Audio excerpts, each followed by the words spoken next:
Somebody said, it's almost like the writer of that book knew my boss, or knew my daughter, or knew my husband, or my wife, or my friend.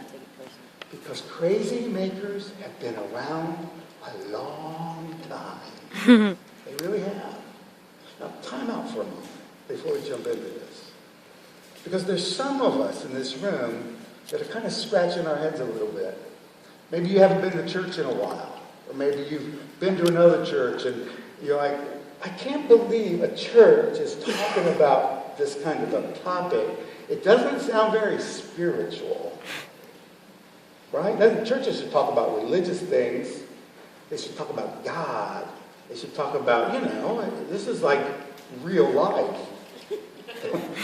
Funny how that is, that God really does care about real life. But listen, there's some people that might even try to tell you, that's not a very spiritual topic, relationships. Or that's not a very deep topic. That's just kind of surface, shallowy stuff. I'm going to tell you something.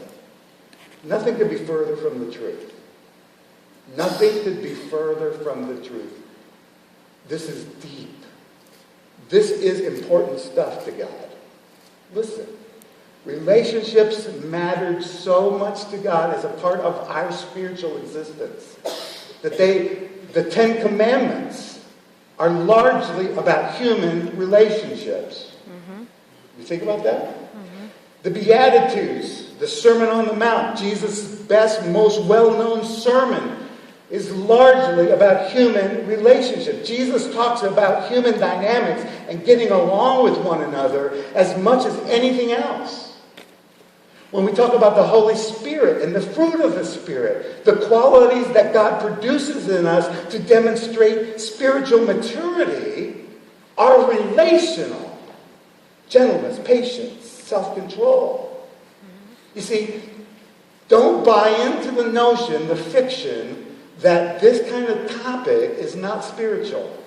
It is very spiritual. And that it's not deep. No, it's deep. And people like to write this off because they're frankly, some of the most religious people of Jesus' day were what's called the Pharisees. These guys studied the Bible backward and forward. They gave offerings, they went to the temple, they worshiped every time the doors were open. They did all the right rituals and behaviors that a church, holy, spiritual person should do. And Jesus had his harshest words for them. He called them a brood of vipers, a whitewashed tomb. He said, you got all the religious stuff down, but your heart is far from me because you don't know how to treat people right. That's why Jesus said the most important commandments, love God, and right there on its tail, love one another. Mm-hmm. Half of the New Testament is about relational dynamics. Folks, this is deep stuff. Your spiritual maturity, where you are in your relationship with God, largely is demonstrated in how well you get along with others. And some people don't get along well with others. So they pretend that this isn't important. But it is. Mm-hmm. That's why we're going to take 7 weeks to talk about it.